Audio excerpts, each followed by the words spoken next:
Okay. He's going to have to get through it again. No pressure, no pressure. I think it's fair to say that is exactly what Formula One needed to kick off this 2021 season. Welcome back to the Grid Talk podcast, everybody. This is episode number 95. We'll be covering the 2021 Bahrain Grand Prix. I'm your host, George Howson, and I'm joined today by motorsports podcaster Phil Mathew. Hello, hello. Engineering student Owain Medford. Hello. And motorsport fanatic Steve Jackson. Kia ora. So that was a great race today. But before we get into that, we're going to kick this off with our sponsored message. And we're going to try and keep our cool while doing it. So I'm going to kindly ask you all to go on mute so I don't get distracted too much. So this podcast is brought to you by Manscaped. If you haven't tried Manscaped, they're a company that produces quality products for your downstairs areas. Manscaped were kind enough to send us some products to try, and I really like them, and I do genuinely mean that. It is some quality stuff. Now, during lockdown, making sure that your front hedge is nicely trimmed has not been the top of our priority list for most of us. But as things start to open up again, you need to make sure you're looking as good as possible everywhere. Now, this is my favorite for the job. It is the Lawnmower 3.0, and it comes with a very handy light as well, which is an absolute godsend too. And honestly, it is the best trim I have ever had down there. It is brilliant. And I generally do mean that. I can't recommend giving Manscaped a go enough. It's absolutely brilliant. And if you sign up using the code GridTalk20, that's GridTalk, no space, 20, you can get 20% off your first order. Right, and now back to the show. So, like, don't corpse. Yeah, so that was it's never going to get easier to do, to be honest with you. Thank you for muting for that. I do appreciate it. So the race, the Bahrain Grand Prix. It was fair to say after qualifying, Owain, we were thinking to ourselves, Red Bull are looking like the team to beat. And in clear air, that might well be the case. But Mercedes and Lewis Hamilton have done the job yet again. Lewis Hamilton winning by less than a second ahead of Max Verstappen. And I think it's after the race, he said that it's probably one of the toughest races he's ever had to do. And it did look it. It was not easy for him to win. Yeah, I was sort of like in sort of quiet trepidation, I guess, as an unapologetic Mercedes fan. But it was, it was one of those things of like, I was finally happy to see a competition at the front of the field, like a proper one between two teams, not just waiting for sort of an opportunistic day for one or the other. And it was excellent, like tactically, I think the Mercedes tacticians absolutely nailed it. Lewis Hamilton said in the interviews afterwards that they just had to maximize every single part of what they were doing to be able to just have the edge. But it ultimately came down to an amazing drive by himself to manage to, eke out the tyres as much as they needed to, but also build the gap where they needed to actually adequately play the undercut and on all these different sort of factors. And, so being a bit cute with the track limits, I would say, depending on when to go over them and when not to go over them, and sort of timing his mistakes well almost. But he just managed to sort of snatch victory from what looked like it was going to be an easy win for Max. Yeah, it was very much a surprise. 4 attempts Max Verstappen got pole by almost on Saturday, but Hamilton and Mercedes pulled it out of the bag. It was far from straightforward, though. A bit of an alternate strategy going on, and Verstappen actually did get ahead of Lewis Hamilton in the closing stages, Steve, but he did have to give the place back because of track limits. And I think Hamilton can count himself a bit lucky, to be honest with you, because Verstappen was really charging towards him. Yeah, it's a point of contention, I think, for a lot of people. Obviously, Lewis and Valtteri were being quite liberal with track limits at fairly opportunistic times, and it's just a shame that the ambiguity around the track limits for the entire weekend sort of watered down the race result. I'm not not wanting to take away anything from Lewis at all, because he did a mega job holding off Max. So I'm an unapologetic Red Bull fan. So it's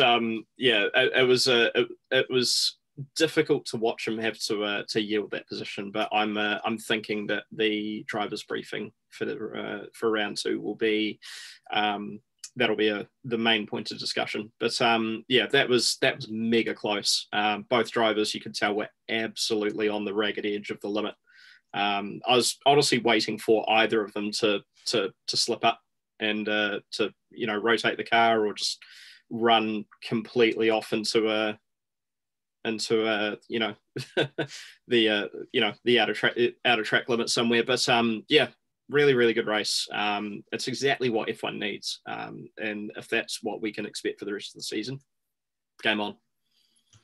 Absolutely, yeah. A battle between two constructors is always better than a battle between two drivers at the same team. And to be honest with you, we haven't really had much of that at all in the last 2 years. But Red Bull do look the real deal this year. They just need to convert it into a win. And having only one car up there at the front, I think that did cost them today quite a bit. Sergio Perez having to start right at the back of the field. We'll get onto him soon. But yeah, Phil, I mean, Verstappen, he pressured Hamilton. Hamilton actually ran wide once. I think it was turn 10, turn 11, 10. Something like that. Yeah. But Hamilton did recover it. He kept ahead. But Hamilton versus Verstappen, I mean, we've talked about it on the Grip Strip podcast before. This is the battle that Formula One needs. This is the battle we've been waiting to see. And I can't wait to see more of it. I loved it today. Two top drivers, the 7-time world champion and the young pretender, the guy who's going for those records and will be in the future. It's really what we. Nope, we lost George. Froze there, but I'll go in and say that we talked about it on the Gripster podcast for sure, but we've also talked about it on sportlight.com when I did the preview for the race. We've been talking about it in general. This season is a season unlike any that we've had in a long time. I said it on my show this week, that I feel like it's going to be a lot like 2010 and 2012, and that there's actually going to be a little bit of a competition, because you add the fact that McLaren at times have pace. You also have AlphaTauri that has pace at times. So then you have opportunities for different things to happen. But in all honesty, you have two drivers, the two best drivers in the sport right now, battling each other with really good cars. And yes, each car kind of has its advantages. I think the Red Bull obviously is in front right now, overall pace, but then also on one lap speed.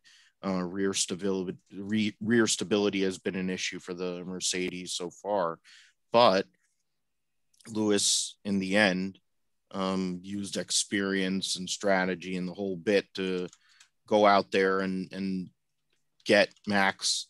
Max in his own right is somebody that is going to win a lot this year, and that car is very good. And Checo's run from tailback, because of course the second Red Bull has to have problems. It's the difference between the drivers they've had before and having a driver who's kind of always been in a perpetual turmoil or something like that, where Checo has never been in ideal equipment. So he's able to manage that a lot better. They had to pit 3 times and they went and still got a finish out of it, which is going to keep the constructors much tighter, and is something to be looked at as we go on here in the 2021 season. But of course, Lewis versus Max makes the fact that we have to wait 3 weeks till Imola all the more kind of a bummer, because it would really be nice to get back to it here in a couple weeks time or whatever, because even though it's a simple racetrack, it's pretty straightforward. There really isn't much pass. We go from a track with 3 passing zones to one with basically 1. This is going to be a really tight battle as we go on here in the 2021 season. Yeah. Looks like George is just having some connectivity issues. So I just want to move on to, I'll move on to Bottas, because as much as in a similar way, actually, to how you mentioned Phil, Perez had issues. Bottas just didn't seem to be able to pressure Max or help pressure Max. In some ways, no fault was of his own with a 10-second 10-second pit stop. So obviously, good 7 seconds longer than needed for Bottas. And I think, do you reckon that made Max's job? Sorry, not Max. Do you reckon that made Lewis's job harder, Steve?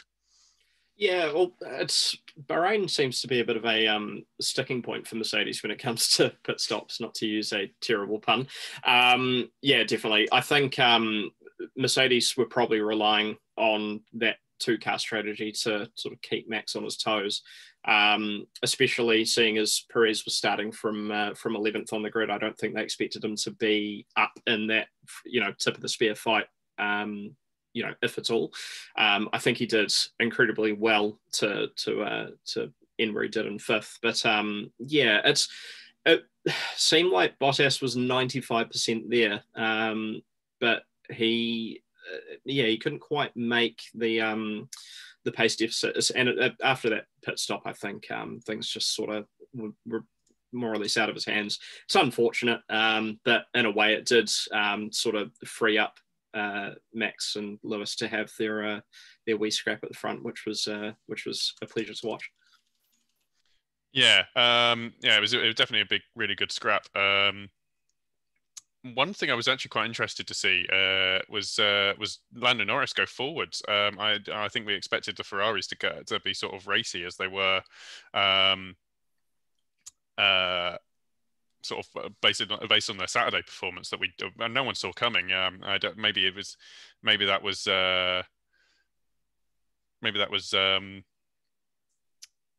Oh goodness, sorry, I've completely lost my train of thought there. Ferrari having the one-lap pace like they had, yeah, for sure. Yeah, it seemed to be sort of like a glory lap almost. So Lando Norris did exceptionally well, didn't he, Philip? Yeah, Lando and McLaren, they had the pace during testing. At times in practice, they were up there, definitely 3rd or 4th team, which is where they are right now. The new Mercedes power unit for them, the return of Mercedes, I think is definitely helping. And I think Lando Norris is somebody, we've been saying it, I said it also on my own show too, that this is going to be a step up year, and that he's, now he has a teammate that has won in Formula One, that is well known, very popular, a guy that will get the most out of a car. And now Lando has to show up here in year 3. And they have a great solid package to work with. They're going to develop as the season goes on. And he had a nice, solid, strong day today. I mean, yeah, you want to go for a podium, but they didn't have podium pace today. They had a good start, clean. Daniel had the undercuts kind of screwed him over, but in the end, they managed his race very well. A 4th place finish, 2 points paying finishes, as we'll get into in a little bit, is a strong start for McLaren compared to many years in the past where they weren't even scoring points and they were not even relevant. They're very relevant, and they're going to be a factor in this season. And Lando, I think, is taking that step forward that a lot of people, not only British fans, but in general, want to see for him and his future. Yeah, I think it's sort of a big show of talent. Steve, I know your partner is a sort of quite a big Lando fan. What was sort of your perspective on it? Firstly, how good is it to see McLaren, Mercedes back on the timesheets again? It's just this whole season is just a bit of a time warp having them and a Schumacher name. Alonso's back. Really solid performance from both. Obviously, Danny Rick was his tyres were well and truly done by the end of that final stint, so he was falling back a wee bit, which is a shame. But I think if anything, they've just proven that car does have solid race pace, and I think they're definitely. I know it's really hard to call with just one. We're one race down. But they are, to me, bridging that gap between the front and the midfield and the top 2 teams. Them and, surprisingly, Ferrari. But yeah, really solid performance from them, especially as in my opinion, they had the biggest mountain to climb in the winter season with the new power unit, bringing in a new driver who was obviously very used to a very different team dynamic with Renault as well. So yeah, massive performance. Lando capitalized on every sort of situation that he had in his hands there as well. So yeah, good performance from both. So apologies for that. There is a massive storm where I am right now, and it just literally just knocked the internet out. But I believe it's back now. So thank you for taking over, Owain. I do appreciate that. Professional as ever, always ready to adapt. I was like, how am I going to record it? And then I remembered it was cloud recording. Thank God for that. Thank God for that. And also thank God for Manscaped. No. So where were we? Sorry, who were we talking about? We just got down to Lando Norris, how good of a performance he was having. Oh, yeah, he was incredible today, wasn't he? Like, very mature and assured driving. After Bottas pitted one of the times, you thought to yourself, just maybe he'd get a podium, but just a little bit too far from in the end. Very, very encouraging, though, for McLaren, though, wasn't it, Phil? I mean, obviously, Norris finished fourth. Car did a decent job in seventh. I think that was the maximum he could really get out of the car. But it just ended up being a bit too much to try and catch Charles Leclerc in the end for him. Yeah, it's definitely they've shown, like you mentioned a little bit before, but it's also the pace is there. Platform is there. I think the combination of Lando and Danny Rick with the social media content will be great, but I think also on the racetrack it'll be a good combination because you're bringing in a race winner, somebody who's proven he can get the most out of a car, and you're putting him with a young charger in Lando. And I think this is a first step in Lando's progression in his career. And it also, I think, as the season goes on, Daniel Ricciardo will put his stamp on his part of the team and be able to compete for podiums, and hopefully, who knows, maybe odd race win here and there, because I think they're up there. I think the pace for AlphaTauri was kind of muted today, but they had the opportunity to be up there. It's going to be a spirited battle for sure. The midfield is kind of starting to tighten up a little bit, in that some of the teams are kind of maybe moving back, and there's like a two-tiered midfield. And then there's the back end, which we kind of are aware of anyway. Yeah, absolutely. McLaren very much looking like the firm favourites for at least the Constructors' Championship this season, which is what we expected, but them to be up there doing that is still very encouraging. What was also very encouraging, Owain, was how fast Sergio Perez was during this race. Now, everything seemed to be going wrong for the guy. You know, he had his troubles in qualifying. They put him out on the medium tyres in Q2. He couldn't make it into Q3. Then, before the race starts, he has some sort of mechanical issue, but he keeps the car going. He starts from the pit lane, and he finishes in 5th place. And he was only just only 6 seconds back on Lando Norris. I think that was a very, very impressive debut for him at Red Bull today. Yeah, it's an impressive debut in a car. Obviously, it's a very, very different sort of concept of car, and it might have got a bit more. It might be a bit more difficult to drive than the Racing Point that he had last season. But on the other hand, I kind of look at it and go, well, it's the sort of thing you expect out of Checo. Like, he's always been good on his tires ever since the beginning. 10 years ago. 11 years ago now, in his first race, and he obviously got those races in between of experience, and the fact that he's able to sort of pull this performance out of the bag is both encouraging in that he's gotten up to speed with the car so quickly, and also almost of no surprise at all. And I think Red Bull have made the correct decision here to take Sergio Perez on, because he's going to, given if he'd started in 11th, who knows what he could have been fighting for. because he had, strategy options. It was good. It was a good call from the Red Bull Red Bull pit wall to pull him in just as that safety car was ending. He came in with hot tires, up to temperature. He's got an idea of the track that no one else does at full racing speed, and he's obviously romped through the field like the experienced racer he is.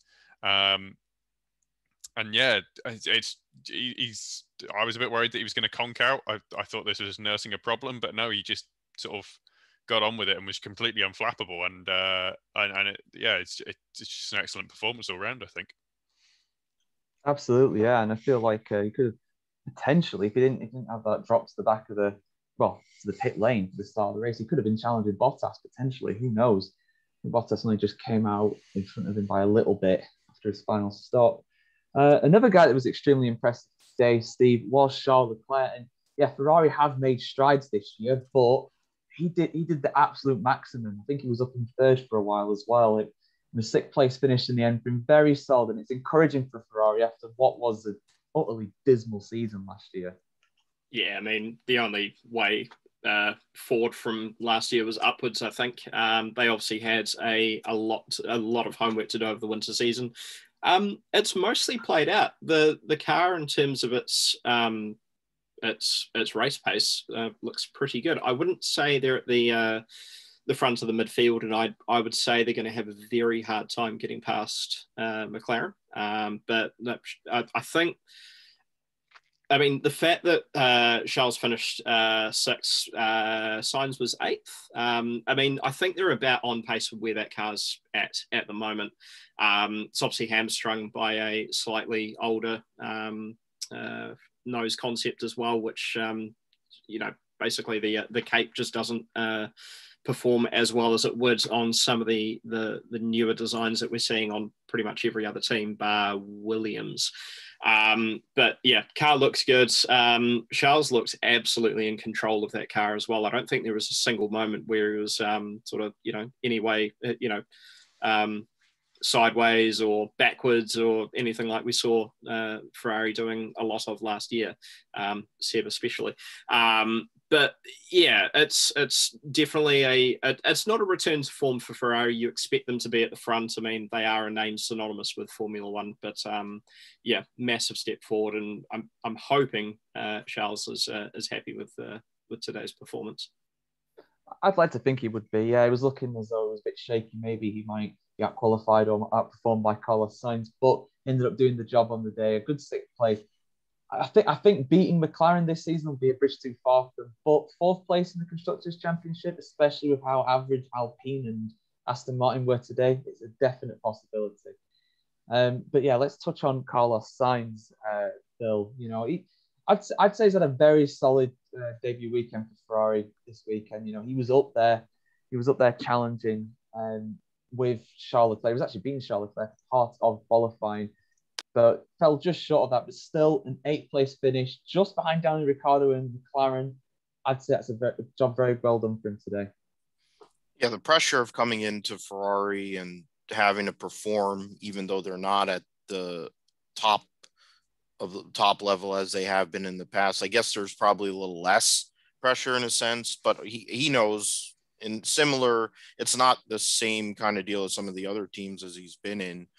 They definitely have the emphasis on Charles Leclerc there at Ferrari, but to go get a solid, points day, yeah, he could have possibly gotten a position, maybe two, depending on how pit stops sequences went. But in the end, that's part of what Carlos Sainz has developed. He's developed this ability to kind of, take the most out of what he has that day if he's given the opportunity to get through the race. So double points day for Ferrari as well. Solid start, gives them a platform to work with as they go into Imola. The engine, the power unit seems to be better this year, which is a positive sign. It's helped not only themselves, but Alfa Romeo. So it'll be something to see what they're going to be able to do with McLaren and some of the other teams within the midfield and how they're able to make things happen. Charles Leclerc will always give 110% no matter what the situation is.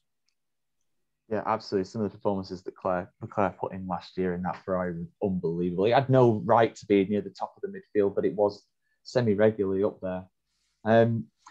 So we'll move on to the first man born in the 21st century to enter a Formula One race. And now he is also the first man born in the 21st century to score points in a Formula One race. Of course, it's Yuki Sonoda, Owain.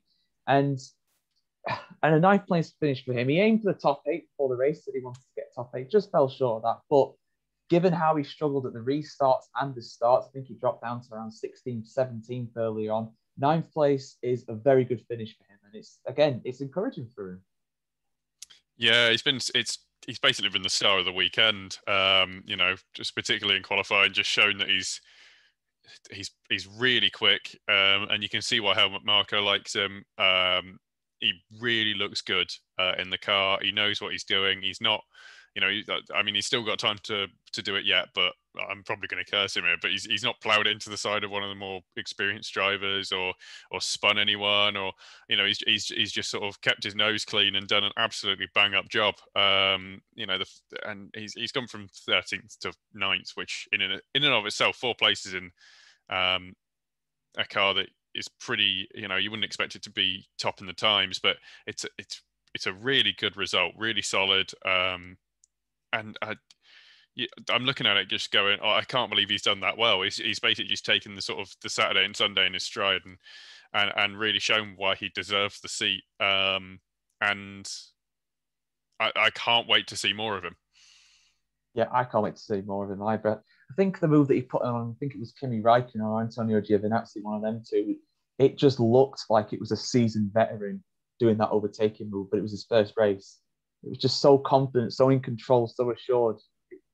It's brilliant. And the guy's, 20, 21, something like that. So, yeah, really good to see it. Depressingly young is how old he is. Someone my age. Depressingly young.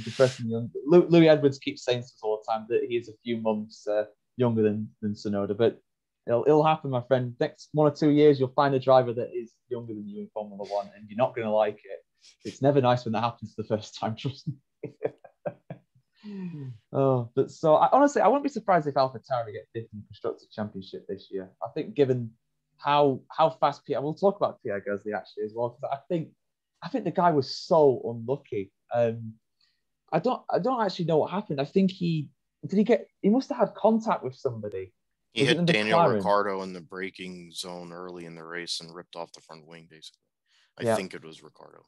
It was one of the McLarens anyway, yeah. And I just feel for him so much. He was up in 5th place at the start of the race. It could have been really, really good points for him in AlphaTauri, but it wasn't meant to be, Steve. But there's some serious pace in that car. We saw it in testing, and we've seen it this weekend too. If they fit the right tyres to the car and during Q2 for both cars, you'd expect them to be in Q3 quite regularly.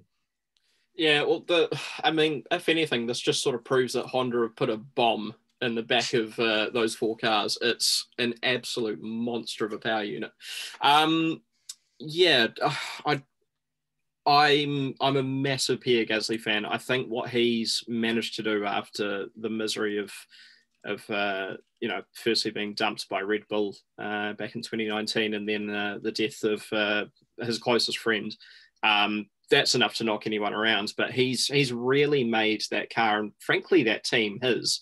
He is one of the standout midfield performers. Just looking at just going back here to find what happened. So he's tagged Daniel Ricciardo on the left rear on the restart going into the turn 1 braking zone. So it's basically just slotted the front wing under the car. And I wouldn't be surprised if he took out some elements on the barge board as well, just given the way it's tucked under the car. But look, he qualified 5th. We could have seen him finish easily within that top 5, top 6. If he was in that fight, that would have just been that would have made, especially that fight between I think it was Carlos Sainz, Seb, and there's another car in there as well. I think it was Alonso actually. Just imagining him in that fight just would have made it just even better. Hopefully his return to Italy is is better. We saw he did very well there last year, and slightly forgiving circumstances with what happened to Lewis, but Pierre deserves to be at the front of the field. He can qualify there, he can race there. Today was just unlucky. Yeah, it happens unfortunately sometimes. But he'll be very encouraged with the pace of the car, and I think AlphaTauri were very fast at Imola last year. That is the next race. Daniel Kvyat almost got a podium there last year, so there's real big potential. And again, with the lack of pace from Aston Martin and Alpine, I think they'll be very encouraged going forward. But the last point scorer today, Phil, was your favourite driver, Lance Stroll. Now, honestly, during this race, I thought he did an okay job, but the pace of the car is just not there in the Aston Martin. I mean, I think it was Otmar Safnauer was constantly berating the changing regulations for how it's impacted their car, which I think is incredibly rich coming from them, how they've exploited the regulations last year. But there you go. It doesn't look particularly great, though, but Lance Stroll did bring it home for a point, which is all he really could have expected in the end. Yeah, the pace, they struggled in the testing, getting mileage. Seb is in his own world now. He's washing out epically, and the team is not really ready for the big stage right now. And I don't know when they're going to be ready. And when you consider Ferrari is coming back and looking better compared to the last year or so, you have McLaren on a much better footing with a stable platform and a better power unit. You have AlphaTauri taking a huge step forward with, as Steve was talking about, with Gasly, who is going to be a priority free agent for some team, most likely Alpine. But, and then you have Yuki Sonoda, who's this revelation. Aston Martin's in big trouble. They squandered a lot of points last year. They squandered a lot of opportunities. They were lucky that they got that win with Sergio Perez there in Sakir Grand Prix. It's going to be very hard for them to be in that position again this year.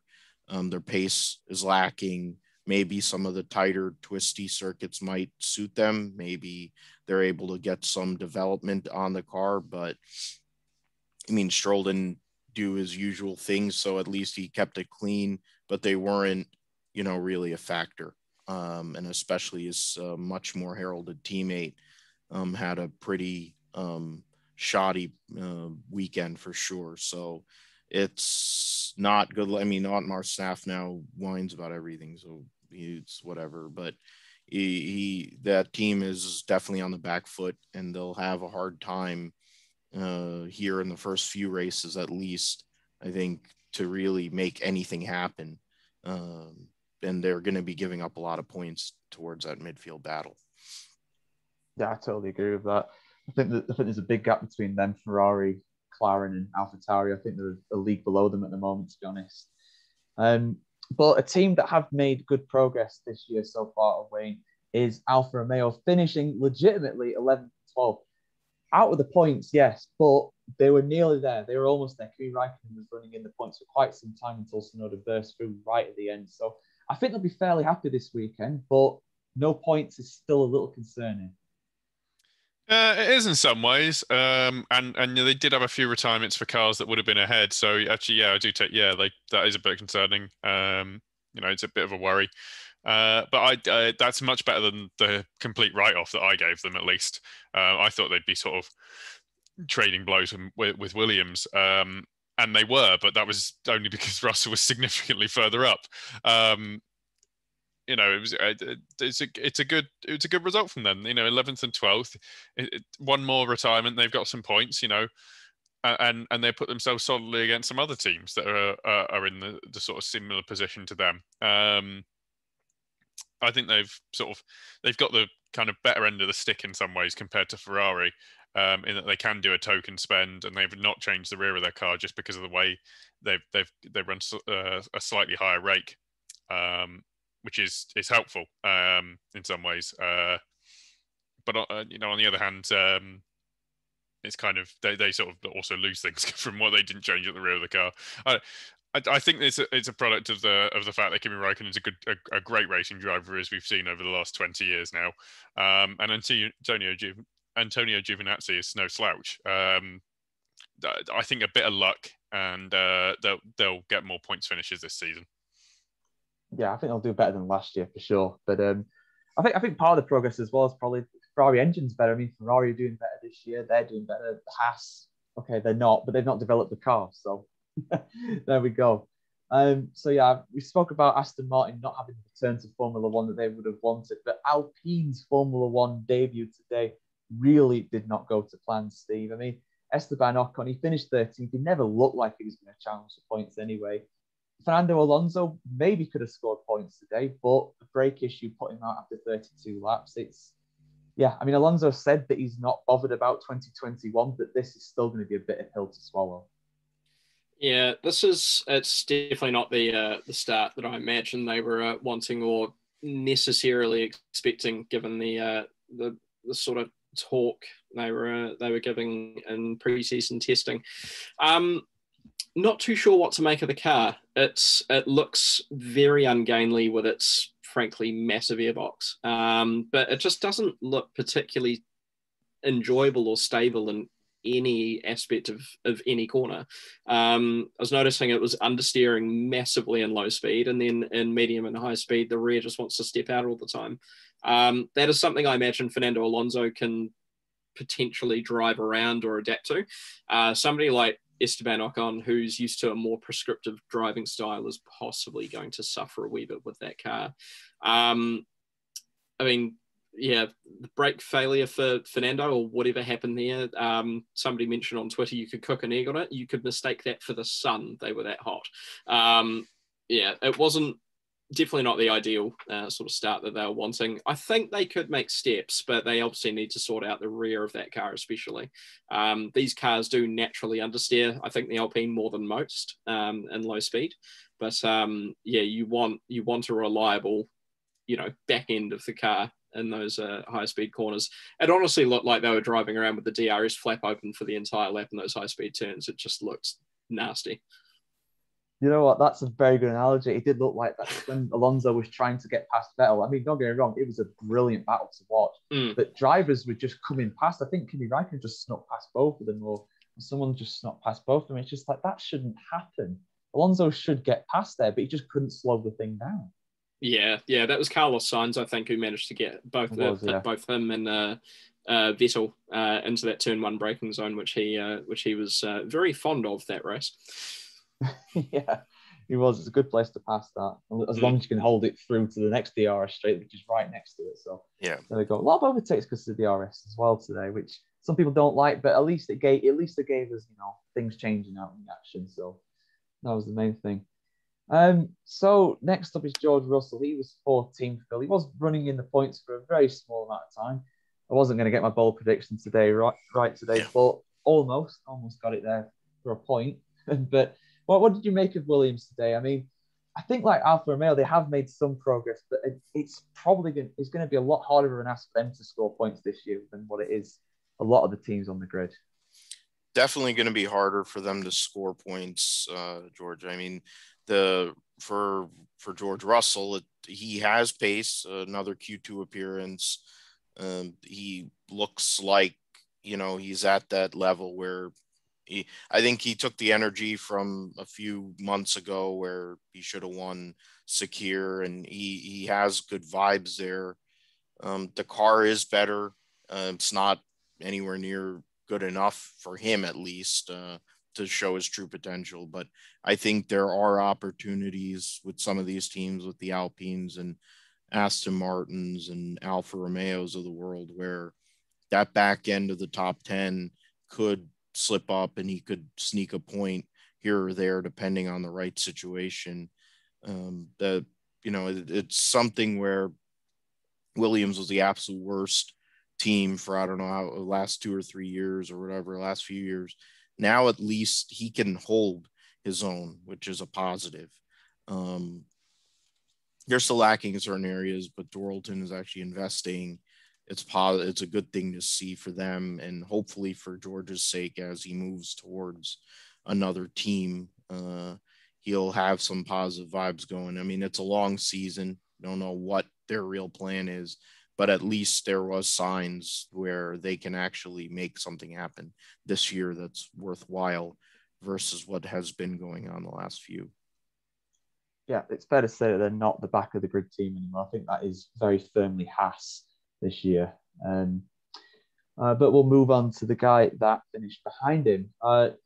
Sebastian Vettel, 15th in the end, Owain, and just a nightmare debut for him for Aston Martin. A lot of people, including myself, thought, he's going to Aston Martin, he's going to be rejuvenated, he's going to be back to his old self, but he didn't really show any signs of that. Yes, he had a grid penalty. Yes, he struggled in quality. I don't know why exactly he was out in Q1. I don't know if it was genuinely out off the pace or the wrong tyres, or I think it was actually maybe the neutral competitor, I'll refer to him as, that spun and caused the yellow flags.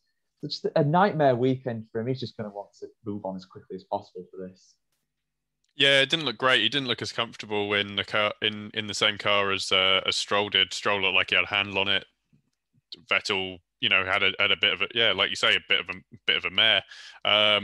He obviously didn't start the race the best. Bearing in mind that obviously due to what happened in qualifying, he was livid. He was livid after qualifying. I think he will be at least. After that guy jumped the queue and then spun it in front of everyone. Obviously, he's qualified 18th on a not particularly great lap, probably due to that. So it's probably compromised there. And even so, he then got a 3-place grid drop. So that dropped him to near enough the back of the grid. And then a weird incident. I don't know what he was on about on the radio, but he's ploughed right into the back of Ocon. And Ocon is holding his line on the outside of the corner. There's only one place he is going to go to, which is towards the apex. And, I don't think Ocon can really be. There's no fault for Ocon, really. I'm glad I think they do a penalty. I can't remember off the top of my head. 10-second penalty, not that it made much difference. Yeah, there we go. Thank you, guys. Absolutely deserved, because what's he doing? Like, he's cut back in underneath Ocon and lost downforce and slammed into the back of him. It's the kind of incident you don't see a four-time world champion making. But he's done it, hasn't he? So and he has made a few of them, particularly in dirty air under someone else's gearbox. Not the best start, and it makes all the adverts that I've seen for Aston Martin's SUV featuring Sebastian Vettel look a bit sort of egg on face moment. Yeah, definitely many eggs on his faces this weekend. It was not good. I mean, we've all talked about Voldemort, that guy, as Owain said, him, the person that shall not be named, him getting a race ban because of too many penalty points. But Vettel already had 3 for ignoring yellow flags in qualifying. He might get a few more for that crash with Ocon. If he keeps this up, he might get a race ban in. How many points do you need to get a race ban? It's 12, I think. 12. So he's on his way. Yeah, it's not a lot anyway. I'm not sure what's going on with Seb. You said before, like, everyone was expecting, like, Seb 2.0, like doing the old Valtteri Bottas, he's eating his porridge with chili flakes in the morning, whatever he was doing. But something's amiss. Something's amiss with Seb. Something's amiss with Aston Martin, but really, this is just the consequence of copying someone else's homework without understanding it. I'm a massive fan of Seb, but he was a 4 times world champion a long time ago now, and I'm not too sure if he's the same driver that he was. 8 years is a long time in Formula One. You're very right. He hasn't been the same guy since he crashed at Hockenheim, win the lead in the summer. I don't know how many years ago when was it 2018? I think it was 2018. He had the world championship lead, and he was leading that race. Race was won, crashed off, gave Lewis the win, and ever since then he has not been the same guy. And fundamentally, it's sad, because he's the second winningest driver in the history of Formula One, and he has 4 world championships, as you said. But he is definite. it's like he doesn't care, or I mean, he may care, but it's not, the talent isn't there anymore. Or, Yeah. I mean, it's crazy to see for somebody who has the kind of talent, potential, speed, everything that he had for such a period of time as he had from basically 2008 through 2013, and ever since then it's just like a totally different guy. I mean, yeah, he won in with Ferrari, but it wasn't the kind of thing where everyone thought he was going to be like his hero Michael Schumacher and go and make Ferrari his own and all that stuff, which is depressing in a sense. But you also don't want to see great champions go out on a whimper, and it seems like that's where we're going. Yeah, he's definitely a shadow of that very young and incredibly fast person we saw win at Monza so long ago now. Yeah. Is it just that Hockenheim is where Ferrari drivers go to lose their mojo? Because it happened to Felipe Massa after the whole, Fernando's faster than you. But it's like he's either in a really bad run of form, or we've just got a clone of Sebastian Vettel from about 2018 onwards. One with less hair, yeah. Yeah, I was going to say, is the real Sebastian somewhere in Switzerland with his feet up, just laughing at his clone? Oh, I'm not sure. It's that classic phrase, isn't it? It just seems like he's lost his mojo.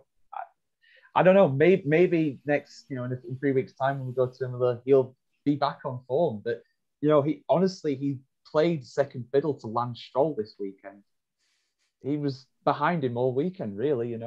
Was that qualified by him? Yeah, he was unlucky with the yellow flags and stuff, obviously, in qualifying. But in the race, he just stuck him out for ages on the medium tyres. Like, you just begging to get him in, and he was just dropping down the pit. I think he was the back of the field, other than Gasly, who had that spin early on to the front wing, and Mick Schumacher. I think he was last bar those two.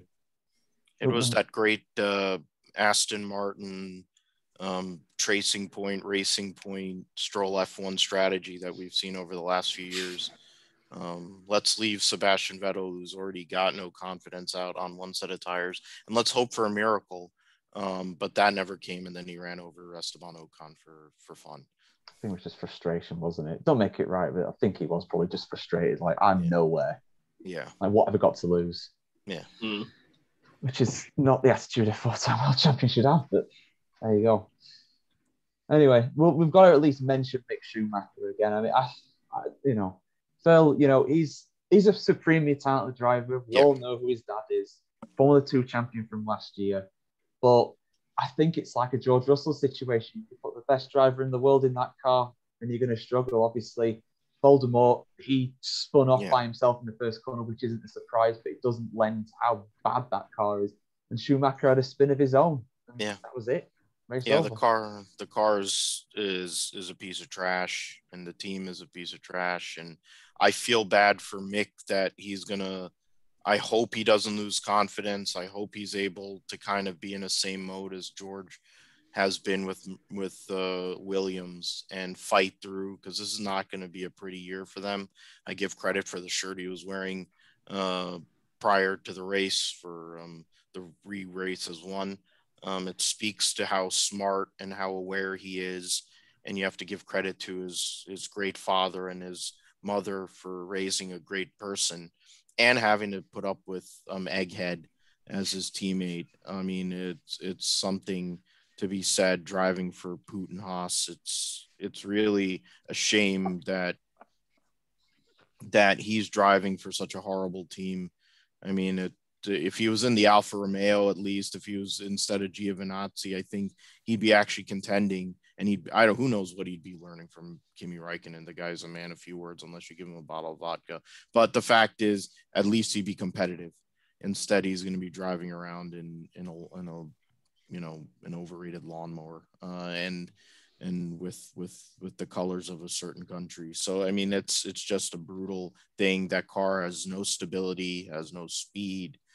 It's I don't know. I mean, it's crazy. I mean, you don't have to worry about, Mick Schumacher is going to struggle in his first year. Yeah, he's going to struggle in his first year. It has nothing to do with the car, because the car is a piece of garbage. It's a case of will he lose his confidence, and will he be in a good state of mind going into a second year, new regulations, and can Haas actually make a good car. They haven't made a good car for years. So who's saying that they're actually going to make a good car for 2022? Yeah. I mean, you can say what you want about Michael Schumacher, but the guy never, ever, ever gave up. He was relentless. I'm sure he would have drilled that into his son when he was teaching how to do karting and when he was starting his junior career in single seaters as well. So I don't have any doubt that Mick Schumacher will keep just doing his best, just plugging away, getting the laps in, getting the experience. He's going to be 19th, 20th, 18th, like every race pretty much, unless a miracle happens, unless we get like a massive rainstorm and he emulates his dad. But we'll have to see about that. Yeah, it pains me to see where he was. I just didn't want to see it, but we all knew it was going to happen with how bad the Haas is. They're not developing the car. They're focusing solely on next year, which is fair enough, but it means that this year is just going to be a very long one for them. Let's put it like that. So yeah, we mentioned before 4 retirements. Pierre Gasly retired with the collision damage that he had in the first few laps, in the final few laps. Nicholas Latifi, he was nowhere really for the race. He was in the race, but not really a lot you can say about him. He retired with a charge of failure. Alonso obviously with his brakes and Voldemort spinning off in the first corner. I think the good old meme, everybody liked that, was how pretty much everybody reacted to that incident at the start. I think a lot of people were willing it to happen, and it happened. So there we go. That's how it goes in the end. But so, lads, let's vote for our driver of the day. I do apologise if you said this while I was away, but we'll usually leave this to near the end of the show. My driver of the day, I am going to give it to Lando Norris. I felt like that is the best he possibly could have done today.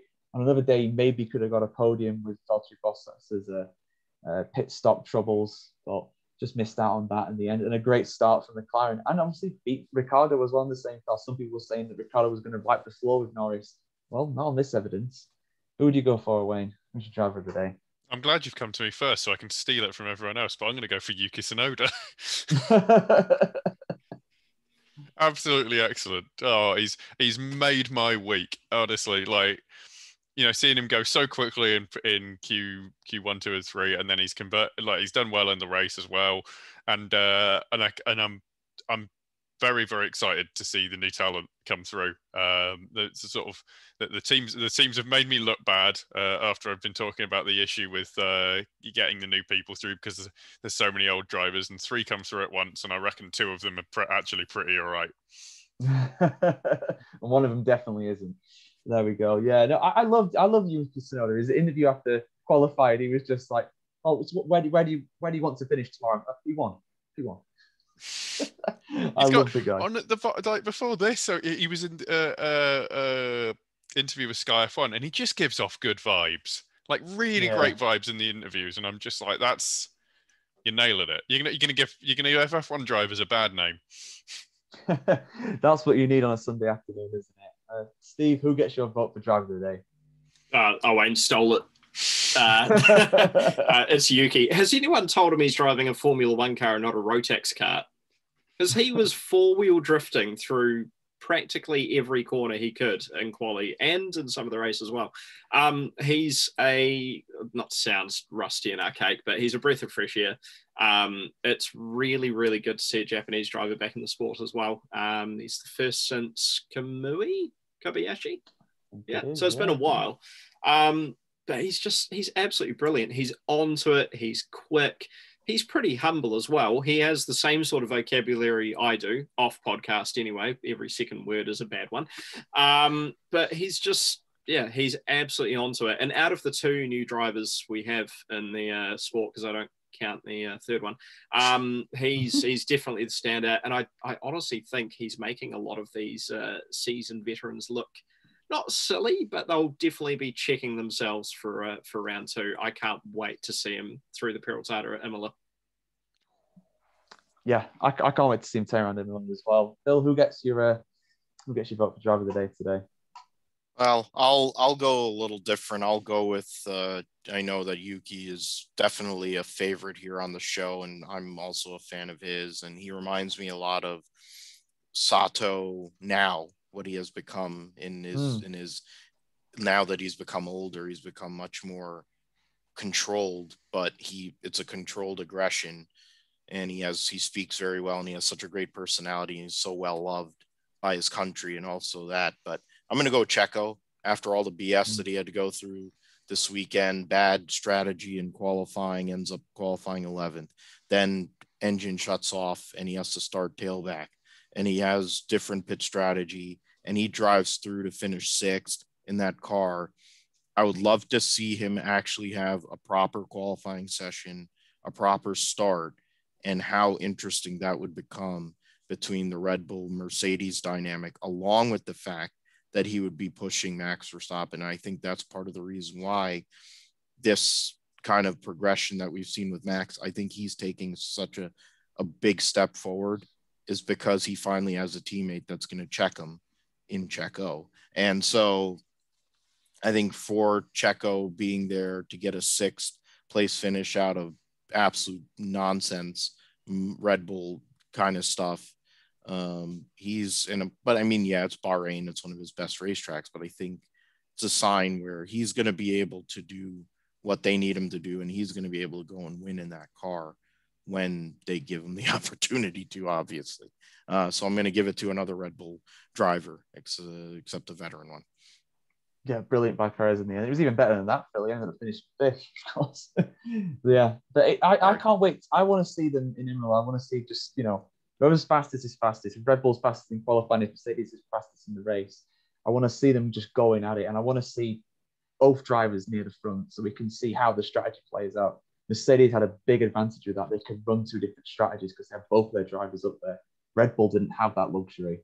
I want to see how that plays out. I think it's going to be a fascinating season if they're both close to each other, because that's what we want at the end of the day. We want to see a proper competition at the front. The midfield battle last year was amazing, but there was no battle at the front for the most of it. Hamilton just walked it because Mercedes were the fastest team by far, but no longer. Just 7/10 in the end. Very close finish. What we needed, exactly what we needed. So thank you very much for listening, everybody. If you do leave us a 5-star review on iTunes, you do get to have a shout out at the start of the show. Phil, where can people find you if they want to hear more from you? You can find me at Philip G. Mathew on Twitter and at Grip Strip Pod, because I host the Grip Strip podcast with my buddy Josh Fine. George has been a guest on here a few times. You can also find some of my writing work on his website, Sportlight Pro. Did previews and stuff. Hope to do more on there. So thanks for having me on, man. Oh, of course, man. Of course, you do great previews. We'll definitely have you on some more throughout the season. 23 races, let's not forget. That's a lot of races to get through. A lot of episodes of this show as well. Steve, where can people find you if they want to see or hear more from you? So I am relatively active on social media. I'm actually having to pull up my Twitter profile to tell you what my handle is. Give me 2 seconds. But I am one of the moderators on a site called Formula Shakedown on Facebook. So it's a predominantly Asia Pacific, but very, very much a global page dedicated to basically all things Formula One. So you can definitely find me on there. You can also find me on at Vlad Bisgetti on Twitter. So it's VLADSBASGHETTI. If I can I just steal very quickly? I just want to say a quick thing about Murray Walker, who we obviously lost not too long ago. My fondest memories of childhood are watching Formula One with my dad, and all the highs and lows it brought. One of my earliest memories was Imola 1994, when Ayrton Senna passed away, and I remember Murray being incredibly just calm. I didn't quite understand what was going on at the time, and then there's absolutely mega moments and I have to stop because I have a lump in my throat. It's a quote that Williams are running on their halos for the weekend as well, which is great. But thank you, Murray, and the sport, and I think everyone who loves it will miss you.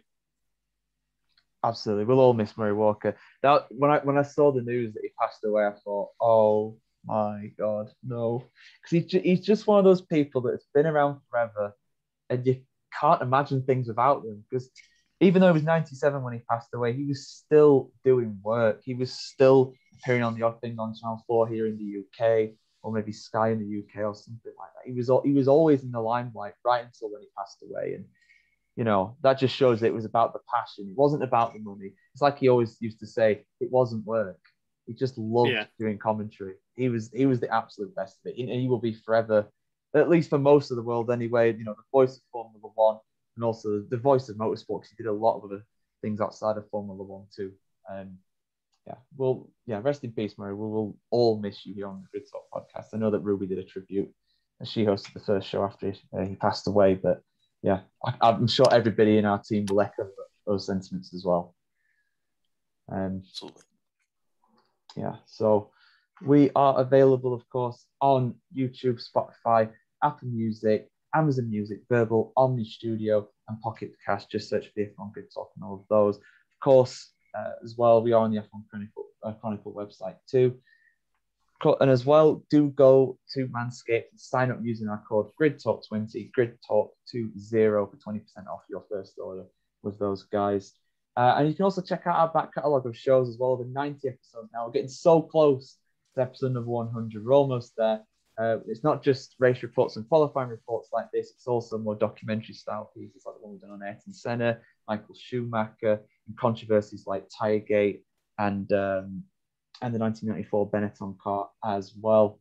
And we'll be back in a couple of weeks' time to preview the Emilia-Romagna Grand Prix at Imola. Until then, thank you very much for listening and watching. Goodbye.